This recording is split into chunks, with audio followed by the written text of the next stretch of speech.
বেশ কিছুদিন আগে নিটে যখন এক্সপেক্টেড কাট অফ ভিডিও বানাচ্ছিলাম তখন আমি একটা কথা বলেছিলাম যে এবছর কিন্তু পেপার টাফ আসবে, ঠিক আছে। আর সেটা শুধু আমি না, অনেক ইউটিউবার এটা ক্লেম করেছিল। আর সেটা ক্লেম করার কারণ ছিল আগের বছর যে লেভেলে স্ক্যাম হয়েছিল, যে লেভেলে স্টুডেন্টরা হাই মার্কস পেয়েছিল, তারপরে একটা রেস্ট্রিকশন দেওয়া দরকার ছিল। ডাক্তারি পরীক্ষা কতটা টাফ হয় এটা বোঝানোর দরকার ছিল।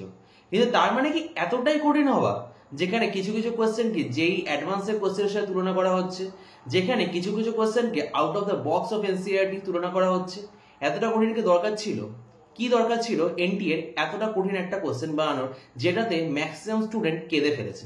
তো কি কারণ আমরা আজকে এই ভিডিওতে ডিসকাস করার চেষ্টা করব। নমস্কার বন্ধুরা, বেঙ্গল লাইভের চ্যানেলে তোমাদের সকলকে অনেক অনেক স্বাগত। আমি Prantik Guha, Xavier university Ayurvedic medical college and হসপিটালে ফাইনাল ইয়ার ছাত্র।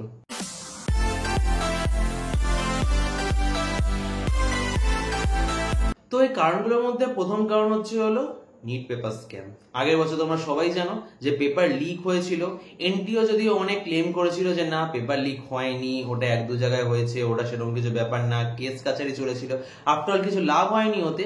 বাট এনটিএর প্রতিচ্ছবিতে একটা কিন্তু দাগ পড়ে গেছিল, যেটা তাদের ধোয়ার জন্য কিছু একটা স্ট্রং দেখাতে হতো যে না আমরা এমন পেপারও বানাতে পারি যেটা লিক হওয়ার প্রশ্ন নেই, আর যেটা কিন্তু স্টুডেন্টরা ইজিলি ক্যাপচার করতে পারবে না, ইজিলি সলভ করতে পারবে না। তাদের যথেষ্ট কঠিন সময় ফেস করতে হবে ওই কোশ্চেনটাকে সলভ করার জন্য।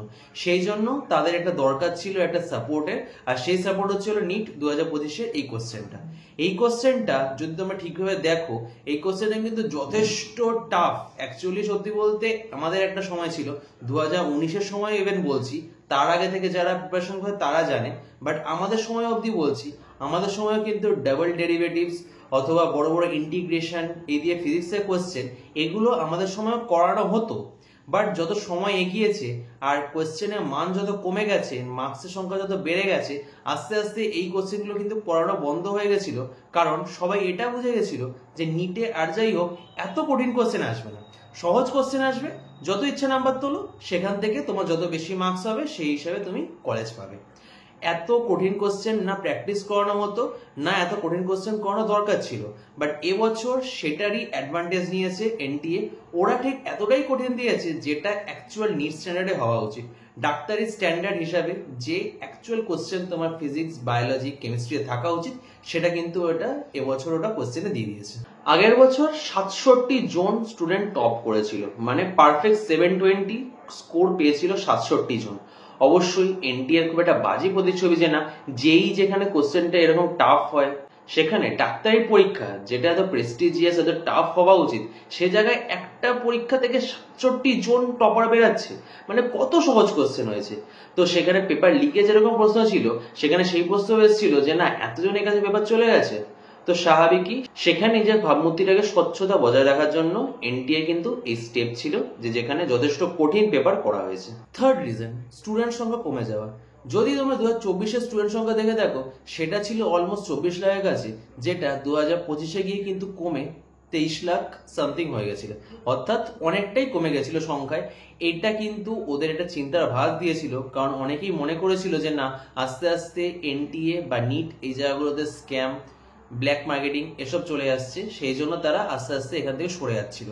স্টুডেন্টদের যাতে এই বিশ্বাসভঙ্গ না হয়, তারা যাতে সরে না যায়, সেই জন্য এনটিএ এটার মাধ্যমে বুঝিয়ে দিল যে তাদের ভাবমূর্তি স্বচ্ছ আছে, তারা কোনো রকম ইললিগাল কিছু প্রশ্রয় দেয় না, আর তারা স্বচ্ছভাবেই এই নিট পরীক্ষাটা কন্ডাক্ট করবে। তার একটা এক্সাম্পল ছিল এই 2025-এর কোশ্চেনটা। এবার আসল কোশ্চেন, এটা তোমাদের জন্য ভালো না খারাপ? দেখো আমি বলবো ভালো, অ্যাকচুয়ালি ভালো। ডাক্তারি পরীক্ষাতে কখনো এটা ম্যাটার করে না যে তুমি কত মার্কস পাচ্ছ, তোমার র্যাঙ্ক, আর সেই র্যাঙ্কের রেসপেক্টে তুমি কলেজ পাচ্ছই পাচ্ছ না সেটা ম্যাটার করে। সেটা কখনোই মানে হয় না যে না যে স্টুডেন্টটা এবছর 635-এ পেয়েছে আর যে স্টুডেন্টটা আমাদের বেলা 568-তে পেয়েছে, বা যে স্টুডেন্টটা আমাদের আগের বছর 502-তে পেয়েছে, তাদের মেরিট কোনো অংশে কম বেশি আছে, ঠিক আছে। তারা সবাই এমবিবিএস মেডিকেল কলেজ পেয়েছে, এটা অবশ্যই কথা যে না তাদের মার্কস হয়তো অনেকটাই বেশি। এটাও দেখতে হবে যে কোশ্চেন ডিফিকাল্টি কতটা চেঞ্জ হয়ে গেছে। ডাক্তারির প্রতি একটা আস্তে আস্তে মানুষের যেরকম প্যাশন আসছে, ডাক্তারি পরীক্ষার প্রতিও আমার একটা ভাবমূর্তি চলে আসছে যে না এটা খুব সহজেই অ্যাচিভ করা যায়, কারণ এখানে প্রচুর মার্কস ওঠে। যেই ব্যাপারে কখনো এটা কেউ কমপ্লেন করতে পারেনি যে না কোশ্চেন সহজ হয়, প্রচুর মার্কস আছে, এতজন টপার বেরোয়। বাট নিটে কিন্তু সেই কোশ্চেনটা চলে আসছে, যেখানে একটা মানুষের জীবন বাঁচাবে যে ডাক্তার, তার নির্ধারণ পরীক্ষা হচ্ছে, সে কলেজে চান্স পাবে কি পাবে না সেই পরীক্ষা হচ্ছে। সেখানে যদি এত সহজ কোশ্চেন আসে, আর সেখানে সহজ কোশ্চেনের মধ্যে কিরকম মানে প্রচুর, মানে যার সংখ্যায় বলতে গেলে প্রচুর স্টুডেন্ট একই হাই মার্কস পেয়ে যাচ্ছে, এটা কিন্তু অ্যাকচুয়ালি ডাক্তারি পরিভাষা হিসেবে ঠিক হচ্ছে না। ডাক্তারিতে কি হয়, ক্রিম লেয়ার সবসময় কিন্তু চান্স পায়। নিটে 23 লাখ পরীক্ষা দিল, তার মধ্যে 1 লাখ বা 1.5 লাখ হয়তো সব মিলিয়ে ঠিকঠাক করে ডাক্তারিতে চান্স পাচ্ছে, শুধু এমবিবিএস বলছে না, সমস্ত কিছুতে। ঠিক আছে, এবার যদি এত সহজ কোশ্চেন হয়, তখন তো আর কেউ এটা ভেবে পড়বে না যে না আমাকে আরো ভালোভাবে পড়তে হবে, ভালো করে পড়তে হবে, যাতে আমি এই সব কোশ্চেনগুলো অ্যাটেন্ড করতে পারি। আমাকে আমার পড়ার লেভেলটা বাড়াতে হবে, আমার পড়ার লেভেলটাকে ওই জায়গায় নিয়ে যেতে হবে যেখানে আমি এই কোশ্চেনগুলো করতে পারবো, সেটা যাতে স্টুডেন্টরা আবার চিন্তা করতে শুরু করে। এনটিএ সেটাই ছিল উদ্দেশ্য। ঠিক আছে, তো ইনিশিয়ালি তোমাদের মন খারাপ হতে পারে যে এটা ভেবে যে না এত কম মার্কস আসছে, কি হবে কি হবে না। আমি একটাই কথা বলবো, সমস্ত কিছু আফটার রেজাল্ট তোমাদের কাছে ক্লিয়ার হয়ে যাবে। রেজাল্ট বেরানোর পর যে র্যাঙ্কটা বেরাবে, সেই র্যাঙ্কের রেসপেক্টে তোমরা কিন্তু বুঝে যাবে যে তোমাদের কোথায় চান্স আছে কি নেই। আমি এর আগের ভিডিওতে তোমাদের জন্য 2024 সালে কি কাট অফ র্যাঙ্ক গেছিল সেটা কিন্তু তোমাদের কাছে শেয়ার করেছি।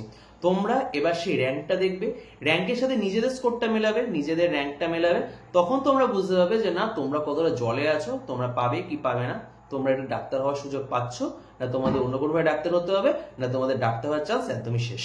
ঠিক আছে, এই ছিল আজকের ভিডিও। যদি ভিডিওটা ভালো লেগে থাকে please like, share and subscribe Bengal Ayurveda. ধন্যবাদ।